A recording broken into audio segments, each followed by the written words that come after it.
Hello everyone, कैसे हो आप सभी लोग। आई होप आप बहुत अच्छे होंगे और अच्छे से तैयारी भी चल रही होगी। सो आज हम करने वाले हैं मंथली एमसीक्यू सीरीज का part 11 for the month of November and इसके बाद हमारा एक पार्ट और आने वाला है। फिर नवंबर मंथ हम कंप्लीट करके दिसंबर मंथ में जाएंगे, ठीक है।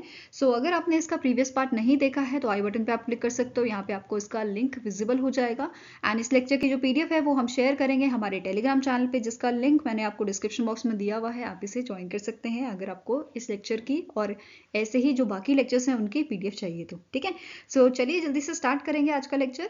सो पहला क्वेश्चन आपका है, which countries Angkor Wat has recently in November became the 8th wonder of the world by surpassing Italy's पोम्पी।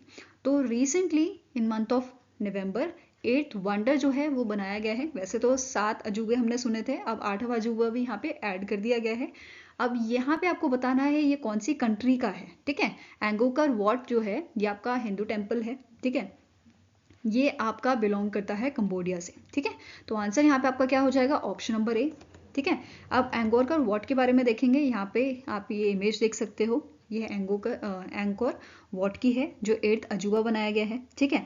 अब ये आपका एक एंशियंट हिंदू टेम्पल कॉम्प्लेक्स है जो लोकेटेड है आपका कंबोडिया में, जिसे किंग सूर्यवर्मन सेकंड द्वारा बनाया गया था 12th सेंचुरी में। तो ये ध्यान में रखना है, ये इसकी थोड़ी सी हिस्ट्री मैंने यहाँ पे ऐड की है, ठीक है। ओरिजिनली यहाँ पे जो टेम्पल है ये बेसिकली आपका डेडिकेटेड था हिंदू गॉड विष्णु जी पे, बट बाद में इसे बुद्धिस्ट टेम्पल जो है वो बना दिया गया था। और एक और चीज़ जो इम्पोर्टेंट है और एग्जाम में पूछी जा सकती है कि इसे कौन से ईयर में जो है यूनेस्को वर्ल्ड हेरिटेज साइट में इंक्लूड किया गया था, उस लिस्ट में इंक्लूड किया गया था, ठीक है। तो 1992 में इसे यूनेस्को वर्ल्ड हेरिटेज साइट में उसकी लिस्ट में इंक्लूड किया गया था, ठीक है। तो ये सारी चीज़ें आपको ध्यान में रखनी है। यहाँ पे बाकी आप 7 वंडर्स जो हैं वो देख सकते हो, ठीक है। जैसे इंडिया का ताजमहल है आपका, फिर मेक्सिको का चिचन इट्जा है, ठीक है। पेरू का आपका मचू पिचू है, फिर आपका इटली का कोलेसम है, फिर ग्रेट वॉल ऑफ चाइना है, फिर आपका जॉर्डन का पेट्रा है, फिर क्राइस्ट दी रिडम्बर ब्राजील। तो ये सारे आपके 7 वंडर है। 8th वंडर अभी हमने पढ़ा, ठीक है। Now next आपका क्वेश्चन है, as per the 14th edition of Emission Gap Report 2023 released by the United Nations Environment Programme, the world must reduce the greenhouse gas emission by at least 28% and 42% by dash year to limit warming to 2 degrees Celsius and 1.5 degrees Celsius respectively. तो recently in month of November United Nation Environment Programme ने एक यहाँ पे report release की है जो 14th addition है emission gap report का 2023 का, जिसमें उन्होंने हाईलाइट किया है कि अगर ग्रीन हाउस गैस एमिशन जो पूरी कंट्रीज हैं वर्ल्ड की, अगर उन्होंने कम नहीं किया तो हमें जो है 2 डिग्री सेल्सियस या आपका 1.5 डिग्री सेल्सियस का टेम्परेचर हाइक देखने को मिल सकता है, ठीक है। अगर हमने यहाँ पे 28% कम किया तो हमें जो टेम्परेचर हाइक मिलेगा वो 2 डिग्री सेल्सियस तक मिल सकता है। अगर 42% हमने कम किया तो 1.5 डिग्री सेल्सियस तक यहाँ पे टेम्परेचर बढ़ेगा। मतलब बढ़ना तो है ही, बट अगर हम ज़्यादा यहाँ पे जो है ग्रीन हाउस गैस एमिशन जो है कम करेंगे, ठीक है, तो उतना ही टेम्परेचर कम होता जाएगा, ठीक है। ये चीज़ ध्यान में रखनी है। और कौन से ईयर तक यहाँ पे ये जो है टारगेट बताया गया है, तो ये आपका है 2030 तक, ठीक है। आंसर यहाँ पे आपका क्या हो जाएगा, it is option number C. इसके अलावा यहाँ पे इन्होंने ये बोला है कि अगर हम लोग मतलब सारी कंट्रीज जो हैं अगर वो ग्रीन हाउस गैस एमिशन है उसको रिड्यूस करने में फेल हो जाती हैं तो पूरा ओवरऑल जो हमें हाइक मिलना मतलब जो टेम्परेचर हाइक है वो कितना मिल सकता है, लगभग आपका 2.5 डिग्री सेल्सियस से लेके 2.9 डिग्री सेल्सियस तक। तो ये काफ़ी चिंताजनक बात है, ठीक है, जिसपे हमें भी गौर करना चाहिए। नाउ नेक्स्ट क्वेश्चन है, name the personality who von national metallurgist award 2022 under award for research and development in iron and steel sector category. तो इनमें से कौन से ऐसे शख्स हैं जिन्हें जो है इस कैटेगरी में award for R&D in iron and steel sector category में ये अवार्ड दिया गया है। तो आंसर आपका हो जाएगा, इनका नाम है डॉक्टर रामेश्वर शाह, ठीक है। क्या नाम है इनका, डॉक्टर रामेश्वर शाह, जिन्हें नेशनल मेटलर्जिस्ट अवार्ड दिया गया है 2022 का, ठीक है। अब इसके अलावा यहाँ पे जो बाकी कैटेगरीज हैं, वैसे 4 कैटेगरीज में अवार्ड दिया जाता है। जैसे एक कैटेगरी हमने पढ़ी award for R&D in iron and steel sector, ठीक है। नेक्स्ट आपकी कैटेगरी है लाइफ टाइम अचीवमेंट अवार्ड।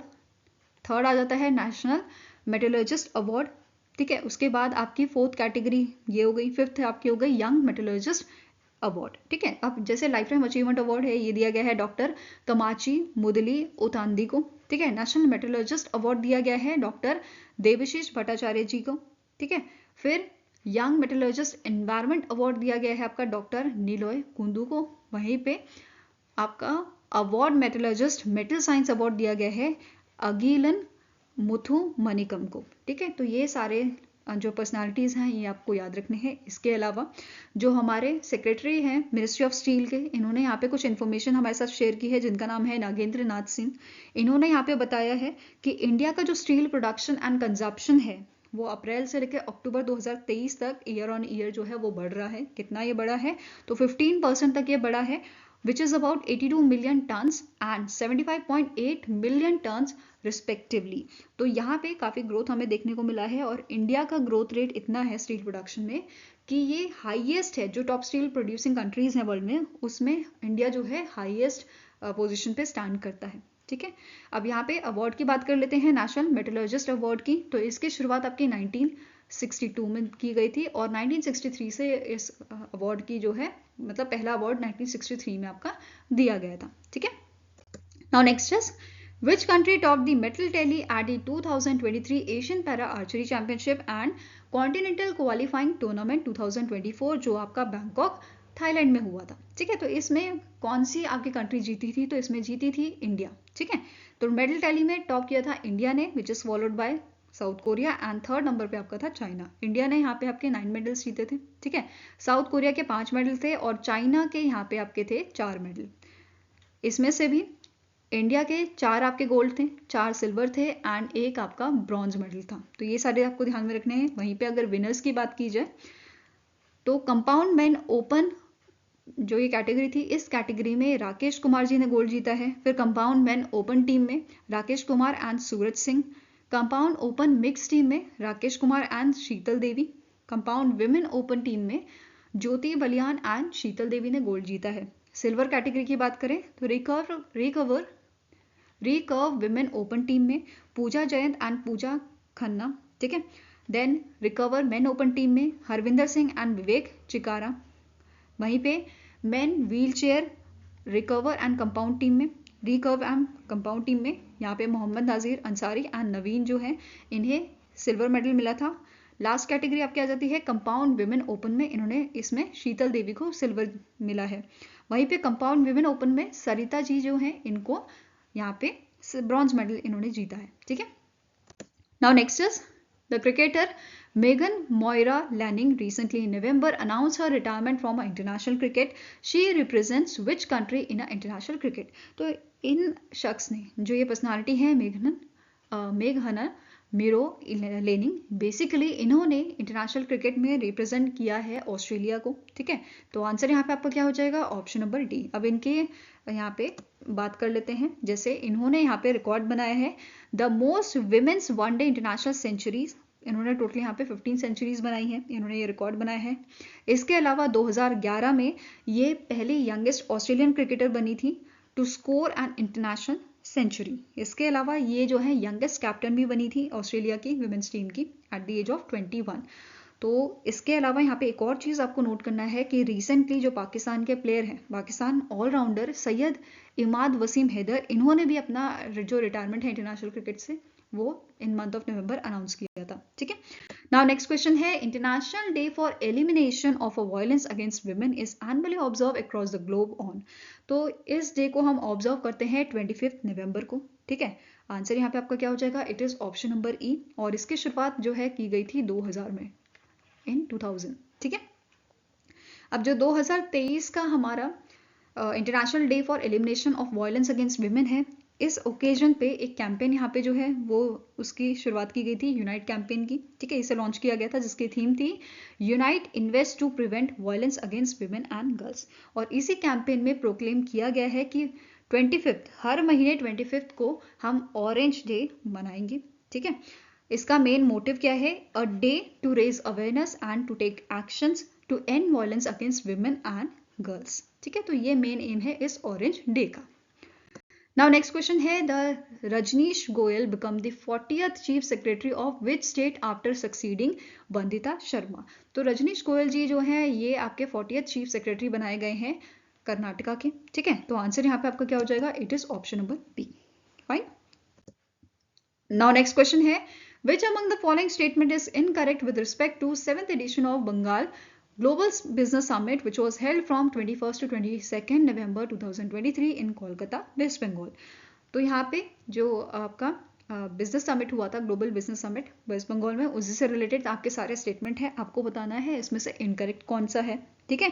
तो पहला स्टेटमेंट क्या कह रहा है, West Bengal attracted investment worth ₹3.76 lakh crore which include signing of a 188 MOUs and letter of intent in a different sector. तो टोटल इन्वेस्टमेंट 3.76 लाख की यहाँ पे हुई है, ठीक है। नेक्स्ट पॉइंट कह रहा है, Reliance Industries pledge to invest 20,000 crore in a next 3 years in West Bengal for 3 main areas like digital life solutions, retail and bioenergies. Third statement is, India Tobacco Company Limited launched the ITCMAARS, which is Meta Market for Advanced Agriculture and Rural Services app, at a Bengal Global Business Summit to provide crop advisory, market access and financial services to farmers। ठीक है। Next statement क्या कह रहा है, जो national stock exchange है इन्होंने यहाँ पे MOU साइन किया है वेस्ट बंगाल की गवर्नमेंट के साथ to facilitate fund raising for small medium enterprises in this state. मतलब यहाँ पे जो IPOs के थ्रू जो है फंड रेज किया जा सकेगा, ठीक है। नाउ नेक्स्ट स्टेटमेंट क्या कह रहा है, the department of transport of West Bengal sign MOU with Ola to set up Ola shuttle bus services in a Kolkata West Bengal, ठीक है।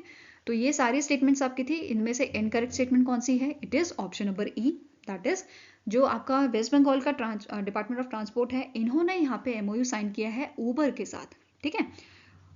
और यहाँ पे ऊबर जो है, ऊबर शटल बस सर्विसेज यहाँ पे सेटअप करेगा कोलकाता में, और इसके लिए यहाँ पे इन्होंने इन्वेस्टमेंट जो प्रपोज की है ये है आपकी $10 मिलियन की बाय 2025, ठीक है। ये ध्यान में रखना है। अब इससे रिलेटेड और की पॉइंट्स आपके क्या हैं वो डिस्कस करते हैं। जैसे पहला आपका जो पॉइंट है ये क्या कह रहा है कि जो समिट हुई थी आपकी बंगाल ग्लोबल बिजनेस समिट, इस समिट में 25 से ज़्यादा कंट्रीज़ के बिजनेस लीडर यहाँ पे शामिल हुए थे, जैसे US, UK, Japan, France, Australia, ये सारे कंट्रीज़ इसमें शामिल थी, बड़ी बड़ी कंट्रीज़, ठीक है। अब यहाँ पे हमने पढ़ा था कि टोटल इन्वेस्टमेंट जो हुआ था वो 3.76 लाख करोड़ का हुआ था, जिसमें से मेजर इन्वेस्टमेंट आपकी जाने वाली है IT सेक्टर में, जिसमें यहाँ पे आपका 4,000 करोड़ का जो है इन्वेस्टमेंट जाएगा। फिर एग्रीकल्चर एंड अलाइड सर्विसेज जो हैं, अलाइड सेक्टर्स जो हैं, इसमें 1,314 करोड़ का इन्वेस्टमेंट यहाँ पे जो है इसके थ्रू इंक्लूड किया जा रहा है, ठीक है। फिर 7,983 करोड़ का हेल्थ सेक्टर में जाएगा आगे आने वाले 3 सालों में, ठीक है। इसके अलावा 1,000 करोड़ रुपीस यहाँ पे जो है इन्वेस्टमेंट होने वाला है फॉस्फेटिक फर्टिलाइजर पे। तो ये आपके मेन सेक्टर थे जहाँ पे इस इन्वेस्टमेंट को यूज किया जाएगा, ठीक है। अब यहाँ पे और आपके की पॉइंट्स क्या हैं, जैसे रिलायंस इंडस्ट्री जो है इनका हमने पढ़ा, ये इन्वेस्टमेंट करने वाले हैं 20,000 करोड़ का, ठीक है। इसके साथ यहाँ पे इन्होंने प्लान किया है कि वेस्ट बंगाल में ये 100 कंप्रेस बायोगैस प्लांट जो हैं वो आने वाले 3 सालों में सेटअप करेंगे। इसके साथ साथ रिलायंस रिटेल स्टोर्स जो हैं ये यहाँ पे इंक्रीज करने वाले हैं 1200 तक नेक्स्ट 2 years में, ठीक है। इसके अलावा इस समिट के दौरान जो वर्ल्ड ट्रेड सेंटर NDITA है, विच इज नबा दिगंता इंडस्ट्रियल टाउनशिप अथॉरिटी, इन्होंने यहाँ पे MOU साइन किया है world trade centres of Mumbai, Bengaluru, Chennai, Kochi and Noida के साथ, जिसका मेन एम क्या है, इस MOU का मेन एम क्या है कि यहाँ पे जो आपका, ठीक है, बूस्ट करना, promote and trade investment West Bengal में, महाराष्ट्र में, तमिलनाडु में, कर्नाटका में एंड दिल्ली में, ठीक है। तो ये मेन फोकस के साथ यहाँ पे इस MOU को साइन किया गया है। इसके अलावा एक और चीज़ कि जो आपका वर्ल्ड ट्रेड सेंटर नबा दिगंता इंडस्ट्रियल टाउनशिप अथॉरिटी है, ये ईस्टर्न इंडिया की बेसिकली पहली वर्ल्ड ट्रेड सेंटर है, ठीक है, जिसे बनाया जा रहा है, डेवलप किया जा रहा है आपका वेस्ट बंगाल में, Naba Diganta area, Salt Lake, West Bengal में, और जिसकी इन्वेस्टमेंट है आपकी लगभग ₹15,000 करोड़। तो ये सारे पॉइंट्स आपको नोट करने हैं, फाइन।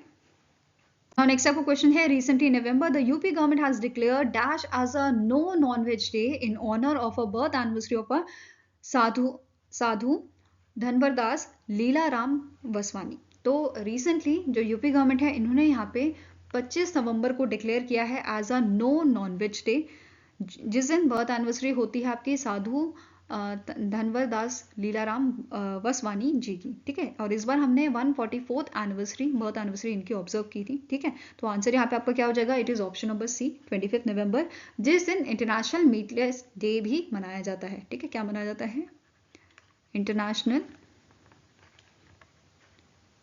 मीटलेस डे, ठीक है, ये ध्यान में रखना है आपको। Now next question है, the President Draupadi Murmu attended the 36th annual conference and literary festival of All India Santali Writers Association at Bripada, Odisha। सबसे पहले तो यहाँ पे ये नोट कर लीजिए, जो all India Santali writers association है, इसकी शुरुआत 1988 में की गई थी, ठीक है।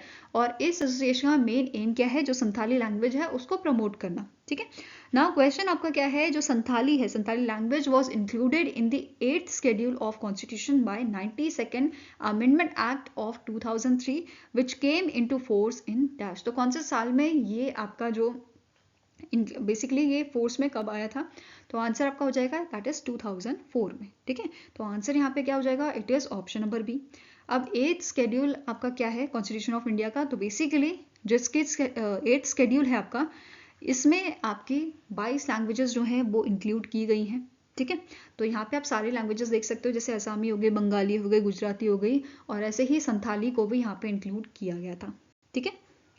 Now next question है, the National Institute of Disaster Management NIDM recently in November signed MOU to collaborate on a disaster risk reduction with which institution। तो इनमें से कौन से इंस्टीट्यूशन के साथ इन्होंने यहाँ पे MOU साइन किया है, किस चीज के लिए, डिजास्टर रिस्क रिडक्शन के लिए। तो आंसर आपका हो जाएगा it is TERI which is the energy and resource institute, TERI, ठीक है। आंसर आपका यहाँ पे हो जाएगा ऑप्शन नंबर ए। अब National Institute of Disaster Management की बात कर लेते हैं, तो इसका हेडक्वार्टर आपका न्यू दिल्ली में लोकेटेड है, और 1995 में इसकी शुरुआत की गई थी, जिसके करंट एग्जीक्यूटिव डायरेक्टर कौन है, इनका नाम है Rajendra Ratnu, fine. Now next question क्या कह रहा है, which option is correct with respect to the recent announcement made by the National Biofuels Coordination Committee NBCC in November 2023। तो पहला स्टेटमेंट है, जो आपका NBCC कमेटी है, it is chaired by the union minister of petroleum and natural gas, जिनका नाम है हरदीप सिंह पुरी। इन्होंने यहाँ पे अनाउंसमेंट की है about a phase wise mandatory blending of a compressed biogas CBG in compressed natural gas and piped natural gas, ठीक है, ये ध्यान में रखना है। नाउ नेक्स्ट स्टेटमेंट क्या है, the CBG compressed biogas is to be blended in a CNG for transport and PNG for domestic gas segments of the city gas distribution. तो CBG जो है आपका कंप्रेस्ड बायोगैस ब्लेंड की जाएगी CNG के साथ, कंप्रेस्ड नेचुरल गैस के साथ ट्रांसपोर्ट के लिए, PNG के साथ यहाँ पे इसे ब्लेंड किया जाएगा फॉर डोमेस्टिक गैस सेगमेंट्स के लिए, ठीक है। नाउ नेक्स्ट क्या कह रहा है, जो CBG है कंप्रेस्ड बायोगैस ब्लेंडिंग ऑब्लिगेशन जो है, ये प्रमोट करेगा production and consumption of a CBG in India. तो यहाँ पे सारे ही स्टेटमेंट आपके करेक्ट हैं, तो आंसर क्या हो जाएगा, it is option number E, all 1, 2 and 3 statements are correct, fine. Now इससे जुड़े हुए की पॉइंट्स देख लेते हैं, जैसे जो CBO है, CBG ब्लेंडिंग ऑब्लिगेशन जो है, ये इंप्लीमेंट किया जाएगा फेजेस में, ठीक है। 2 फेजेस होंगे, जैसे एक हो गया वॉलंटरी पार्टिसिपेशन, दूसरा हो गया मैंडेटरी ब्लेंडिंग ऑब्लिगेशन। तो वॉलंटरी पार्टिसिपेशन आपका रहेगा फिजिकल ईयर 2024-25 तक, वहीं पे मैंडेटरी ब्लेंडिंग ऑब्लिगेशन आपका रहेगा 2025-2026 के फाइनेंशियल ईयर तक, ठीक है। अब इसमें भी इनिशियल मैंडेटरी ब्लेंडिंग्स जो आपकी रहेंगी, परसेंटेज क्या रहेंगी, 1% रहेगी आपकी फाइनेंशियल ईयर 2025-26 तक, 3% फिर ये हो जाएगी आपकी 2026-27 तक, और 4% इसे बढ़ा दिया जाएगा 2027-28 तक। अब इसके बाद 2028-29 तक यहाँ पे परसेंटेज जो ब्लेंडिंग की रहेगी वो आपकी 5% कर दी जाएगी, ठीक है। तो ये पूरा आपका इम्प्लीमेंटेशन फेज इसका रहेगा CBO का, ठीक है। वहीं पे NBCC कमेटी जो है, इन्होंने रिवील किया है initial blending percentage target for sustainable aviation fuel और बायो एविएशन टर्बाइन फ्यूल, ठीक है। तो इसके लिए भी यहाँ पे उन्होंने जो है टारगेट रखे हैं, जैसे 1% ये रहेगा आपका SAF इंडक्टिव ब्लेंडिंग टारगेट 2027 तक, और इसे 2% कर देंगे 2028 तक, जिसमें इनिशियली इंटरनेशनल फ्लाइट्स के लिए ये रहेगा आपका, फाइन। नाउ नेक्स्ट क्वेश्चन है, recently in November the National Association of Software and Services Companies, that is NASSCOM, has signed an MOU with the NRW. Business for expansion of a NASSCOM's Launchpad program in Dash। तो recently जो NASSCOM है, ठीक है, इन्होंने MOU sign किया है आपके Germany की कंपनी के साथ, ऑर्गेनाइजेशन के साथ, NRW.Global Business के साथ, expansion of Nasscom's launch pad program. तो आंसर यहाँ पे आपका क्या हो गया? It is option number B, that is Germany. ठीक है, अब ये जो MOU साइन हुआ है इसका मेन एम क्या है इस कोलैबोरेशन का या इस MOU का?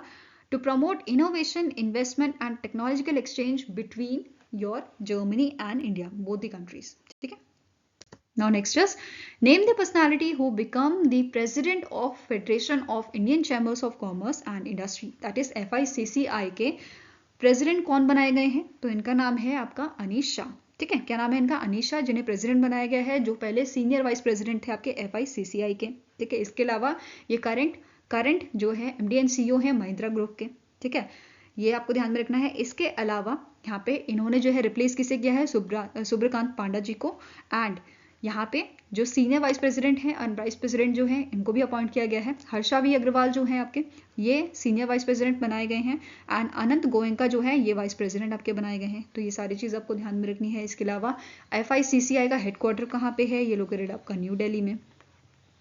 ठीक है, एंड इसे कब स्टैब्लिश किया गया था? इसे 1927 को स्टैब्लिश किया गया था। ठीक है, now next is which among the following organizations signed a MOU with India to strengthen semiconductor supply chains and jointly pursue innovation? तो इनमें से कौन सी ऑर्गेनाइजेशन है जिसके साथ इंडिया ने MOU साइन किया है स्ट्रेंथन करने के लिए, मजबूत करने के लिए सेमीकंडक्टर सप्लाई चेन की?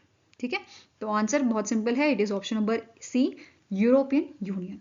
ठीक है, नाउ नेक्स्ट आपका क्वेश्चन है the RBI has added how many unauthorised forex trading platform in its alert list? तो रिसेंटली RBI ने जो है अनऑथराइज्ड फॉरेक्स ट्रेडिंग प्लेटफॉर्म को अलर्ट लिस्ट में शामिल किया है। कितने ही आपके अनऑथराइज्ड फॉरेक्स ट्रेडिंग प्लेटफॉर्म्स हैं? तो ये आपके 19 हैं। ठीक है, 19 इस प्लेटफॉर्म्स को ऐड किया गया है। और टोटल अलर्ट लिस्ट जो है इसमें कितने आपके एंटिटीज हो गई हैं? तो 75 एंटिटीज हो गई हैं। ठीक है, कौन कौन से आपके जो फर्म्स हैं इनको ऐड किया गया है या प्लेटफॉर्म्स को ऐड किया गया है? जैसे आपके इनमें आ गए admiral market, black bull market limited, easy market. तो ये सारे आपके एंटिटीज हैं जिन्हें अलर्ट लिस्ट में डाल दिया गया है। ठीक है, now next question है the Asian Development Bank has approved $1 million loan for the modernization of a water supply services in Kochi, Kerala।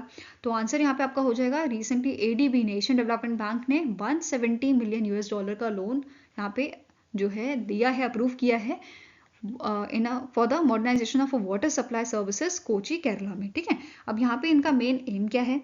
Basically कि जो अर्बन लिविंग है इसको इंप्रूव करना, इंश्योर करना clean water access and to bolster climate resilience. ठीक है, next आपको question है which airline recently in November has sign a MOU with the Noida international airport to become the launch carrier for the under construction airport which is scheduled to be open at the end of 2024। तो यहाँ पे question आपको पूछ रहा है कि इनमें से कौन सी आपकी एयरलाइन है जिसने या जो बेसिकली पहली एयरलाइन बनेगी जो ऑपरेट करेगी फ्लाइट्स को नोएडा इंटरनेशनल एयरपोर्ट में।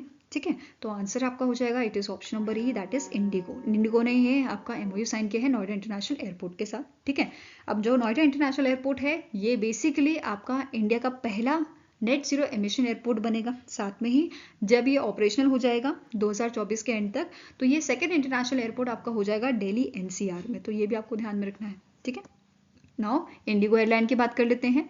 तो इंडिगो एयरलाइन के आपके CEO कौन है? इनका नाम है पीटर एल्बर्स। इसका हेडक्वार्टर आपका गुड़गांव हरियाणा में है और 2006 में इसकी शुरुआत की गई थी इंडिया में। ठीक है, नाउ नेक्स्ट क्वेश्चन है name the personality who won Booker prize 2023 for a novel Prophet Song. तो इनमें से कौन से आपके शख्स हैं, ठीक है, जिन्हें बुकर प्राइज दिया गया है 2023 का इनकी नोवेल के लिए, प्रॉफिट सॉन्ग के लिए? ठीक है, तो आंसर यहाँ पे आपका है it is option number B, Paul Lynch, जो आपके एक आयरिश ऑथर हैं। ठीक है, अब इन्हें ये अवार्ड किसने दिया था? सेहन, इनका नाम है शेहन करुणा तिलाका, जो आपकी 2022 की बुकर प्राइज विनर रही हैं, जिनको 2022 में the seven moon of Mali Almeida के लिए जो है बुकर प्राइज दिया गया था 2022 में। ठीक है, नाउ पॉल लिंच की बात कर लेते हैं। ठीक है, इनको ये अवार्ड दिया गया था ओल्ड बिलिंग्सगेट लंदन UK में, और इन्हें यहाँ पे प्राइज दिया गया है 50,000 पाउंड स्टेरलिंग का साथ में इन्हें आइरिस ट्रॉफी भी यहाँ पे दी गई है। ठीक है, इसके अलावा क्वेश्चन ये बन सकता है कि अभी तक कितने इंडियंस को बुकर प्राइज मिला है। तो 5 इंडियंस हैं जिन्हें बुकर प्राइज मिला है। 1971 में BS नाइपॉल को अवार्ड दिया गया था इना फ्री स्टेट बुक के लिए। ठीक है, 1981 में सलमान रुशीद जी को अवार्ड मिला था मिडनाइट चिल्ड्रंस के लिए। फिर 1997 में अरुंधति रॉय को अवार्ड मिला था, 2006 में किरण देसाई को और 2008 में अरविंद अधिगा जी को। ठीक है, for his book White Tiger, the White Tiger. Fine. Now next question है the Berkshire Hathaway American company जो है, इन्होंने यहाँ पे अपने स्टेक जो है पेटीएम में सोल्ड किए हैं for ₹1371 crore in a bulk deal on a national stock exchange. तो कितने परसेंट स्टेक यहाँ पे जो है इन्होंने सोल्ड किए हैं? तो इट इज 2.46%। तो आंसर आपका यहाँ पे हो जाएगा ऑप्शन नंबर डी। अब यहाँ पे क्वेश्चन ऐसा भी पूछा सकता है, जो बर्कशायर है हैथवे है, ये आपकी कौन से कंट्री की ऑर्गेनाइजेशन है, ये कंपनी है? तो अमेरिकन कंपनी है और इसके चेयरपर्सन कौन है? इनका नाम है वॉरेन बफेट। ठीक है, क्या नाम है? Warren Buffett. फाइन।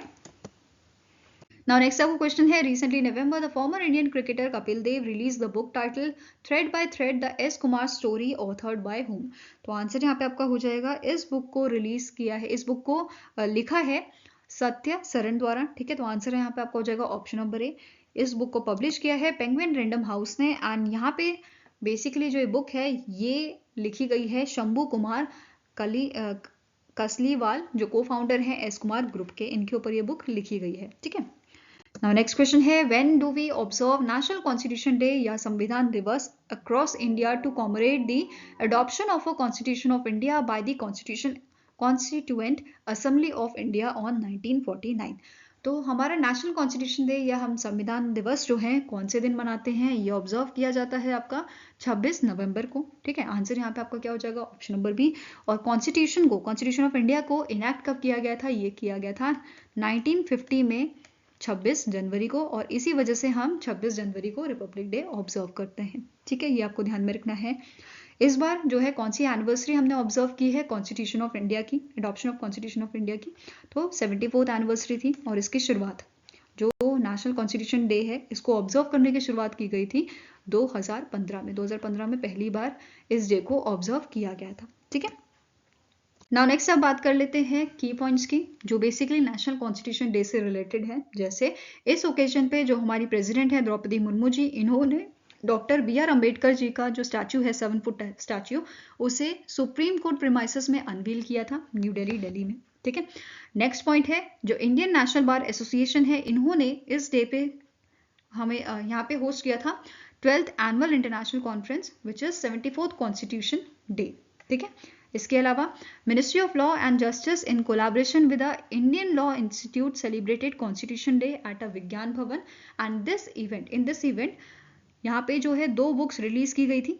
एक का नाम है a guide to alternative dispute resolution and second book is perspectives on constitution and development. तो इन्हें यहाँ पे लॉन्च किया गया था। इसके अलावा ये आपका जो पॉइंट है ये इंपॉर्टेंट है, विच इज जो चीफ जस्टिस ऑफ इंडिया है DY चंद्रचूड़ जी, इन्होंने इस ओकेजन पे कॉन्स्टिट्यूशन डे के दिन यहाँ पे 2 इनिशिएटिव जो हैं वो इंट्रोड्यूस किए हैं, उसे लॉन्च किया है। पहला इनिशिएटिव आपका है fast and secure transmission of electronics records which is faster 2.0 portal. ठीक है, इसका फुल फॉर्म याद रखना है, ये पूछा जा सकता है। एंड सेकेंड इनिशिएटिव है a Hindi version of a ESCR, Supreme Court reports का हिंदी वर्जन पोर्टल यहाँ पे लॉन्च किया गया है, जिसमें जो भी सुप्रीम कोर्ट की जो आपकी रिपोर्ट्स होंगी वो हिंदी में भी अवेलेबल होंगी।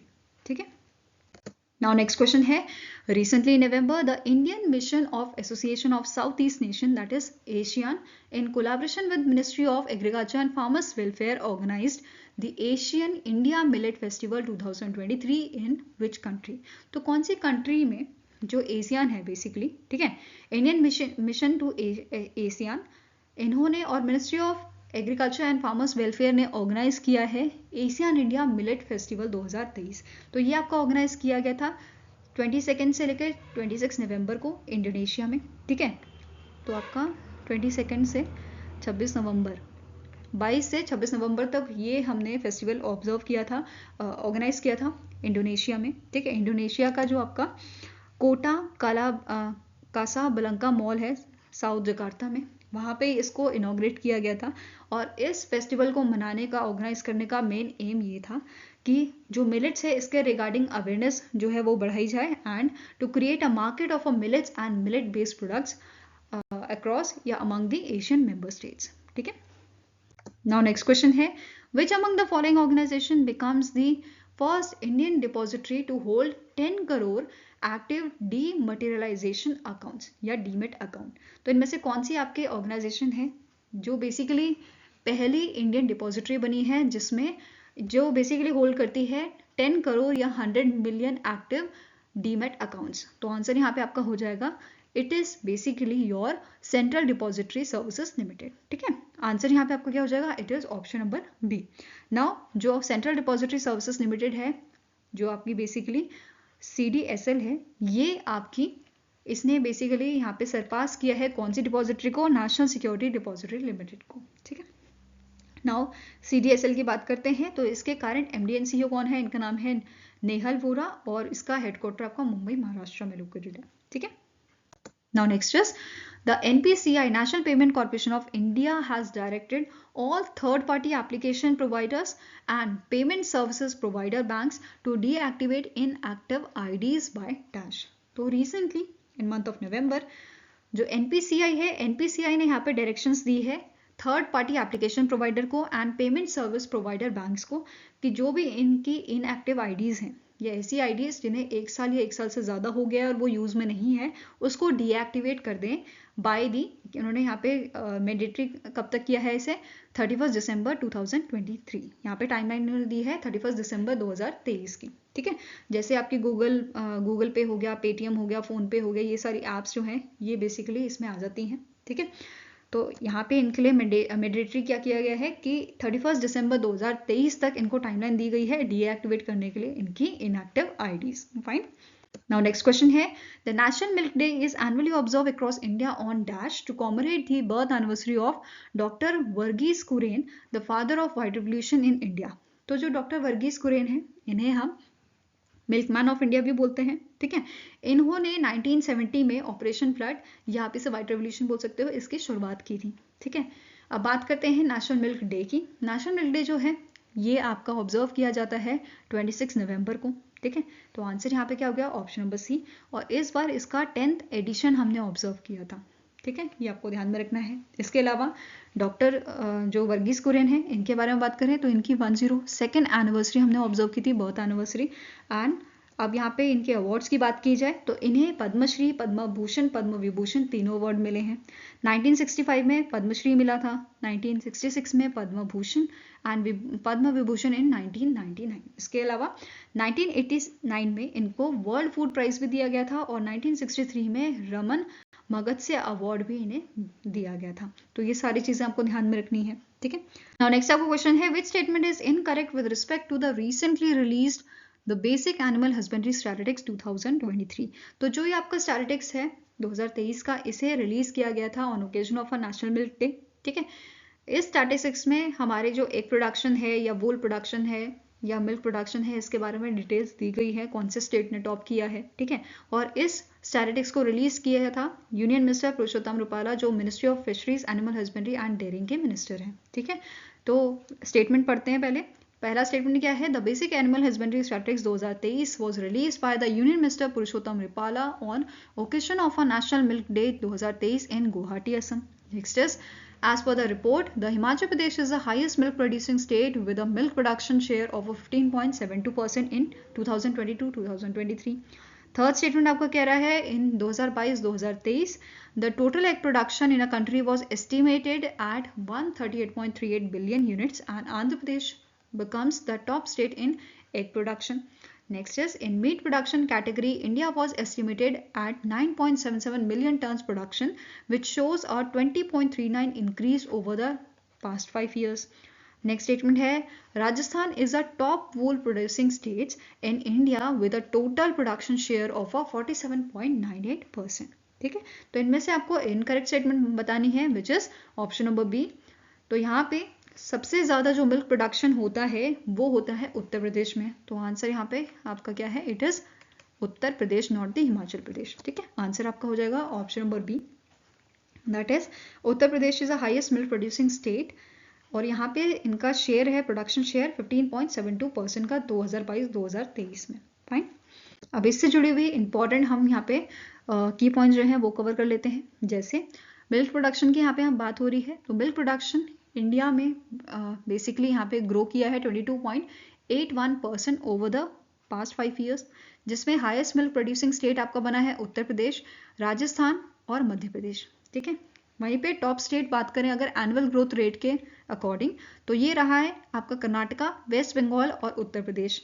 एग प्रोडक्शन की बात करें तो यहाँ पे आपका जो एग प्रोडक्शन है इसका एस्टिमेशन दिया गया है लगभग 138.38 बिलियन का। ठीक है, विच represents the 33.31% increase in last 5 years. ठीक है, टॉप स्टेट्स यहाँ पे अगर बात करें, टॉप प्रोड्यूसिंग स्टेट्स ये आपके रहेंगे आंध्र प्रदेश, तमिलनाडु, तेलंगाना, और एनुअल ग्रोथ रेट के अकॉर्डिंग हाईएस्ट ग्रोथ जो देखी गई है वो आपकी है वेस्ट बंगाल की, सिक्किम की एंड उत्तर प्रदेश की। मीट प्रोडक्शन की यहाँ पे बात की जाए तो मीट प्रोडक्शन 2022-2023 के डेटा के अकॉर्डिंग ये एस्टिमेशन दिया गया है 9.77 मिलियन टन्स का, जिसमें यहाँ पे अगेन ग्रोथ देखी गई है 20.39% की लास्ट 5 ईयर्स के अकॉर्डिंग। ठीक है, अब यहाँ पे टॉप प्रोड्यूसिंग स्टेट यहाँ पे देखें अगर मीट के, तो उत्तर प्रदेश में सबसे ज़्यादा जो है प्रोडक्शन होता है, फिर वेस्ट बंगाल में, फिर महाराष्ट्र में। ठीक है, यहाँ पे अगर एनुअल ग्रोथ रेट के अकॉर्डिंग देखा जाए तो सिक्किम सबसे पहले नंबर पे है, फिर मेघालय और फिर गोवा। ठीक है, अब लास्ट आपका आता है वूल प्रोडक्शन। वूल प्रोडक्शन एक लौता आपका यहाँ पे सेगमेंट है जिसमें जो है डिक्लाइन देखने को मिला है, बाकी सब में हमें जो है प्रोडक्शन इंक्रीज होता हुआ दिखाई दिया है, बट यहाँ पे प्रोडक्शन कम हुआ है। ये लास्ट 5 ईयर्स के अकॉर्डिंग 33.61 मिलियन केजी का प्रोडक्शन यहाँ पे है, एस्टिमेशन जो लगाई गई है। ठीक है, जिसमें 16.84% का डिक्लाइन हमें देखने को मिला है लास्ट 5 ईयर्स के अकॉर्डिंग, जो पहले 40.42 मिलियन केजी हुआ करता था। ठीक है, अब यहाँ पे टॉप वूल प्रोड्यूसिंग स्टेट्स की बात कर लें तो ये आपका है राजस्थान, जम्मू कश्मीर एंड गुजरात। ठीक है, वहीं पे एनुअल ग्रोथ रेट के अकॉर्डिंग अरुणाचल प्रदेश पहले नंबर पे है, फिर राजस्थान और फिर आता है आपका झारखंड। आई होप ये सारी चीजें आपको क्लियर होंगी। नाउ अब बात कर लेते हैं नेशनल ग्लोबल रत्न अवार्ड की। ठीक है, जो नेशनल मिल्क डे है इस दिन, इस ओकेजन पे जो है नेशनल ग्लोबल रत्न अवार्ड्स भी दिए जाते हैं, जो हाईएस्ट नेशनल अवार्ड है in a field of livestock and dairy sector. ठीक है, 3 कैटेगरी में यहाँ पे इन अवार्ड को दिया जाता है। Best dairy farmers rearing indigenous cattle buffalo breeds, जिसमें आपके 4 यहाँ पे विनर्स रहे थे। ठीक है, फिर best dairy cooperative society, milk producer company या डेयरी फार्मर प्रोड्यूसर ऑर्गेनाइजेशन में आपके यहाँ पे 3 जो है विनर रहे हैं। इसके अलावा बेस्ट आर्टिफिशियल इंसेमिनेशन टेक्नीशियन जो है AIT, इसमें आपके 3 यहाँ पे विनर रहे हैं। तो ये वीडियो पॉज करके आप सारे विनर्स की लिस्ट यहाँ पे देख सकते हो। ठीक है, नाउ नेक्स्ट क्वेश्चन है, the 9th edition of National Level Pollution Response Exercise was conducted by the Indian Coast Guard in Dash in accordance with the National Oil Spill Disaster Contingency Plan। तो यहाँ पे जो है in month of November Indian coast guard ने exercise perform की थी, national level pollution response exercise. कहाँ पे परफॉर्म की गई थी? ये आपके गुजरात में परफॉर्म की गई थी, 9th एडिशन। तो आंसर यहाँ पे आपका हो जाएगा ऑप्शन नंबर डी। वहीं पे अगर 8th एडिशन की बात की जाए तो ये आपका 2022 में हेल्ड हुआ था, अप्रैल 2022 में गोवा में हुआ था। ठीक है, नाउ नेक्स्ट आपका क्वेश्चन है, इन नवंबर 2023 यूनियन मिनिस्टर धर्मेंद्र प्रधान जो मिनिस्ट्री ऑफ एजुकेशन के आपके मिनिस्टर हैं, इन्होंने इनॉग्रेट किया था ओडिशा का research centre in dash which aims to develop innovative epistemological frameworks to explore varied and nuanced dimension of Odisha's history, culture, economy and society। तो answer यहाँ पे आपका क्या हो जाएगा? दैट इज इन्होंने ओडिशा का रिसर्च सेंटर जो है ये इनॉग्रेट किया था आपका इन दी भुवनेश्वर। ठीक है, तो आंसर यहाँ पे आपका हो जाएगा, it is option number C. Fine. Now अब ORC जो है ये स्टैब्लिश किया गया था in collaboration with a different organisation और डिफरेंट इंस्टीट्यूट, जैसे Indian Council of Social Science Research, then Indian Knowledge System Division, Indian Institute of Management Sambalpur, Indian Institute of Technology in Kharagpur and IIT Bhubaneswar. तो इन सब की collaboration से OCR को यहाँ पे इस्टेब्लिश किया गया है। ठीक है, नाउ नेक्स्ट आपका क्वेश्चन है, the 75th raising day of a national cadet Corp was observed across India on dash. तो हम जो NCC का रेजिंग डे है इसे ऑब्जर्व करते हैं 4th संडे जो होता है आपका नवंबर का, ठीक है, 4th संडे ऑफ नवंबर को हम ऑब्जर्व करते हैं एनसीसी रेजिंग डे, और इस बार हमने 75th रेजिंग डे मनाया था 26 नवंबर 2023 को। तो आंसर यहाँ पे आपका हो जाएगा ऑप्शन नंबर बी, ठीक है। अब यहाँ पे एनसीसी की शुरुआत करने के लिए सबसे पहले एक कमेटी जो है वो बनाई गई थी जिसका नाम है कैडेट कॉर्प कमेटी। इस कमेटी को बनाया गया था आपका सितंबर 1946 में, ठीक है। इसके बाद 15 जून 1948 को जो है एनसीसी की स्थापना की गई थी, इसे इस्टेब्लिश किया गया था। अब आप सोचोगे जब जून में जो है इस्टेब्लिश हुआ था तो रेजिंग डे नवंबर में क्यों? अब इसके पीछे रीज़न है। जो 4th संडे नवंबर का था, इस दिन सबसे पहली यूनिट जो थी वो रेज की गई थी दिल्ली में, इसी वजह से इसका रेजिंग डे आपका 75th इसका रेजिंग डे आपका जो है 4th संडे को मनाया जाता है नवंबर के। आई होप ये सारी चीज़ें आपको क्लियर होंगी। Thank you so much guys for watching our videos. अगर आपको कुछ सजेशन हमें देना है तो आप हमें मेल कर सकते हो benchmarkstudy007@gmail.com पे, या फिर आप हमें जो है कमेंट सेक्शन में भी अपना सजेशन दे सकते हैं, ठीक है। सो मिलेंगे ऐसे ही नेक्स्ट वीडियो के साथ। Till then take care, have a nice day and all the best for your preparations.